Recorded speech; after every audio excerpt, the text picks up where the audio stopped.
জীবনের অনেকটা সময় শক্ত হাতে চলমান গাড়িকে নিপুণ হাতে নিয়ন্ত্রণ করলেও নিজের জীবনের চাকা পড়ে গেছে মৃত্যুকূপে, আর সেখান থেকে কখনো ফিরতে পারবে কিনা বলার মতো কেউ নেই।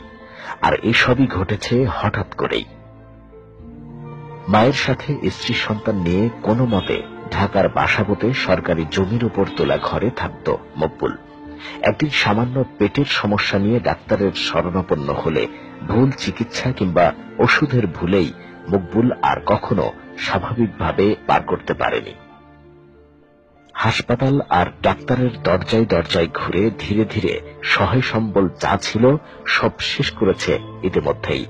আর মাঝখানে এই বিষাদময় জীবনে যোগ হয়েছে আরো দুটি ভুল অপারেশন। 2012-তে আমি অপারেশন করছি ইসলামী হাসপাতালে। আমি অপারেশন করছি, করার পরে ডাক্তার আব্দুল আলমিন বাড্ডেমের প্রফেসর, উনি বলে খাদ্য নারী চাকরি হয়েছে, এটা অপারেশন ছাড়া বিকল্প ওষুধের কোনো দ্বারা কাজ হবে না। অপারেশন করছে, করার পরে আমার মারা বলতেছে যে 10 জনের যাই আছে আপনার ছেলের তাই আছে, কোন সমস্যা নেই।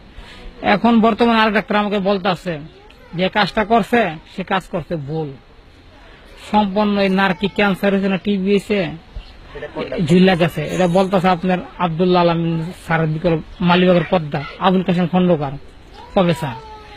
তারপরে আমাকে এক লোক গ্যাস লিভার লিয়ে গেছে কয়েকদিন আগে, কিডনি কি ড্যামেজ হয়ে গেছে না কি কারণে ব্লাড প্রস্রাবের লোকে দেখতে গেলে অনেক পরীক্ষা নিরীক্ষা করতে হবে।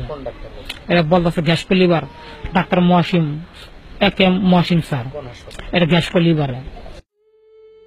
এদিকে বেশ কয়েক বছর আগেই অভাব আর অসহায়ত্বের কাছে হার মেনে সন্তানকে নিয়ে চলে গেছে স্ত্রী।